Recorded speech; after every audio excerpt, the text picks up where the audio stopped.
الله دې رقم وکړي ډېره ګرانه معامله ده او دا شرک نه دي نسي دا خبره ښه ښکاره ده مشرک که بوتان ځان له خدایان نیولي دي او مسلم ور مراد له باباګان نیولي دي وی پلانی بابا له لاړ شه ننکۍ به دې جوړېږي د بل بابا له لاړ شه که غوږونه دې خوږېږي دا بل بابا د تبې دی چې تبه پېښه کېږي په لاس او خپو که باد وي د دې بل سره جوړېږي نو زمنه مولیا چې مرتبې ورکړي خدای دی خدای خلکو د خپل ځانه ورتړلي دا ډیګرې دي او څوک لاړ شي بابا زمنه مولیا چې مرتبې ورکړي خدای دی خدای خلکو د خپل ځانه ورتړلي دا ډیګرې دي څوک لاړ شي باباګانو له څاروي به ترې نه غواړي څوک وایي بېروزګار یم نوکري به ترې نه غواړي څوک وایي دولت را نغدې بیخي به ترې نه غواړي او څوک وایي کور مې نشته دی بچي به ترې نه غواړي نو یو کس دلبار کې داسې راسې رو رو ګوڼېدو چې غوږ مې ورته کېښود او واده یې ترې غوښتو بل بند دی یو کس دلبار کې ناست و داسې رو رو ګوڼېدو چې غوږ مې ورته کېښود او واده یې ترې غوښتو او یو څو ښځې راغلې وې د عمر نه پخې وې په چغو باندې سر وې غورځولې وې بورقې وې چې خیال مې ورته وکړو بس د کوپر نظارې وې او چاپېره د زیارت ته په سجده باندې پرتې وې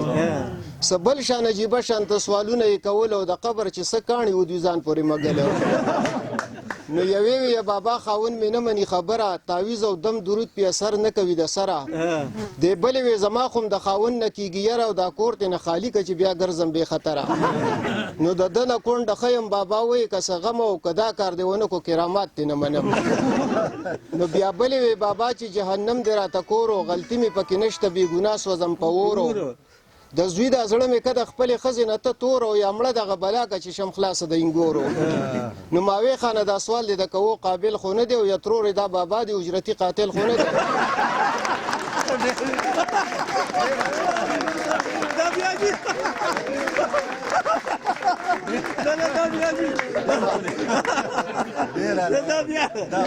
بابا چې جهنم دې راته کور و غلطي مې پکې نشته بې ګناه سوځم په اورو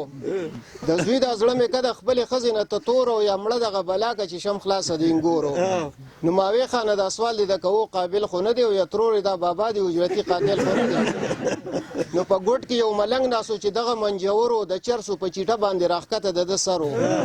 په مخه ټوخېدو که به د هېڅ نه دې خبرو راتلې به ورله ښځې مړه سم ډېر بختور و نو د مالګې یوه لویش کرۍ مخې ته پرته وه او دم کړې دې ملنګ و چې دا خلکو له خوړده وه او اخري بند دی چې دا ښځې چې انګاره بیا په لار مشغولېدلې یو بل سره یې خپلې مسلې بیانولې یوې وې